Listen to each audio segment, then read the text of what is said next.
Dunia tuning Jepang itu rame banget coy. Di era gempuran kayak HKS, Top Secret, Blitz, Jun, Impul, dan lain-lain. Di zaman semua orang pamer tenaga, turbo gede, dyno card segede gaban. Tapi di tengah semua kebisingan itu ada satu bengkel kecil di Yokosuka yang gak peduli sama angka, gak peduli sama hype, dan cuma peduli sama satu hal, yaitu rasa.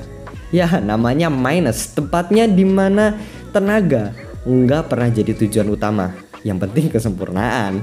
Gue Tanaka dan video kali ini gue bakal ngebahas bengkel tuning Minus. Yang penting akhlaknya nggak minus gitu aja dah. Siapa di sini yang nggak asing sama nama ini coy? Mungkin kalian pernah dengar nama ini dari Gran Turismo atau Forza Motorsport. Ya biasanya line up brand ini tuh pasti Nissan GT-R R34, dimana ini karya paling populer mereka lah coy. Jadi ceritanya gini, tahun 1985 Mikizo Nikura ninggalin kerjaannya di sebuah perusahaan ban Bridgestone dan bikin bengkel sendiri coy. Namanya ya Minus itu. Orang ini bukan mekanik biasa coy. Dia engineer yang obsesinya kesempurnaan dalam detail kecil. 3 tahun kemudian, tahun 1988, Minus ini jadi legenda lokal. Kenapa? Gara-gara mereka jadi tuner pertama di Jepang yang jual ECU reprogram buat mobil sport. Di zaman dimana semua orang masih bongkar karburator, tapi Minus udah ngomongin engine mapping. Dan hasilnya, mesin bawaan pabrik bisa jadi sehalus mesin surgawi. Orang Jepang bilang, Minus wa tadahai dake janai, ikiteiro kanji ga suru. Artinya, mobil Minus itu nggak cuma cepet, tapi kerasa hidup coy.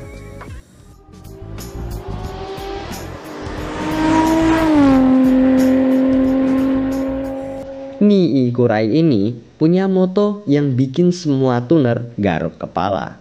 Kami tidak mencari tenaga besar, kami mencari keseimbangan. Buat dia 600 horsepower yang sempurna jauh lebih keren sih daripada 1000 horsepower yang ngawur. Ini bengkel yang bikin semungkin Nagata gak senyum lagi coy. Itulah kenapa semua mobil Minus ini terasa tenang tapi tajam. Kayak samurai tua lah, gak perlu banyak gerak, tapi sekali nebas presisi parah. Lo bisa lihat filosofi itu dari semua mobil mereka, kayak R32, R33, dan R34 GTR yang halus tapi buas, Land Evo 5, Land Evo 6 yang ngacir tapi nggak liar, bahkan Fairlady Z yang sengaja dibiarkan naturally aspirated. Kenapa? Karena turbo nggak perlu kalau mesin itu udah punya jiwanya sendiri. Tapi ya dunia seolah-olah bilang kayak this is not good for you. Kayak waktu tuner lain udah adu horsepower sampai 1000-an horsepower, tapi Minus masih main di 550 sampai 600-an horsepower dengan respon yang tetap sempurna gitu ya kan. ECU mereka di setel satu persatu manual, exhaust mereka pakai handmade, terus semua part dites satu persatu, dan hasilnya otomatis mahal, eksklusif, dan nggak cocok buat pasar angka-angkaan gitu ya kan. Kebanyakan orang bakal bilang kayak ngapain beli Minus 600 horsepower, mahal. Kalau gue bisa dapat 800 horsepower lebih murah dari Blitz atau G-Ready gitu ya kan. Simpelnya kayak quality over power itu bagus, tapi nggak semua orang mau bayar mahal cuman buat rasa itu coy. Jadi ketika internet mulai high power war, Minus cuman diem. Mereka nggak ikut Dewan GP, nggak ngejar sponsor. Bahkan di Tokyo Auto Saloon pun ya tampilannya cuman seadanya coy. Pelan tapi pasti mereka kalah. Bukan karena kualitas, tapi karena dunia nggak lagi peduli sama kesempurnaan kecil itu coy.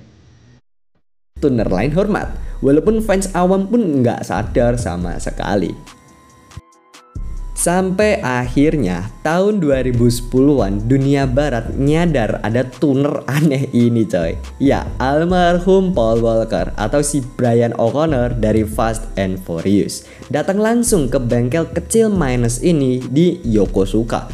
Bukan buat syuting, bukan buat promosi juga, tapi buat nyetir coy. Mobilnya Nissan GT-R R35 by Minus, cuma 600 horsepower.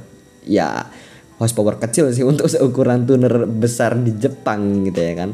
Tapi ketika Paul keluar dari mobil itu, dia itu senyum lebar dan bilang, "This is perfection, man. The gentleman's Godzilla." Itu momen dimana Hollywood akhirnya ngerti apa yang Miikura maksud. Power is nothing without balance. Tapi ya ironisnya beberapa tahun kemudian Paul Walker meninggal dan video itu jadi semacam tribut gitu ya kan. Karena mungkin disitulah dia terakhir kali ngerasain mobil yang bener-bener punya jiwa gitu coy. Smooth. This one's even smoother. And the shifting points, everything's everything's so crispy. Just as it should be.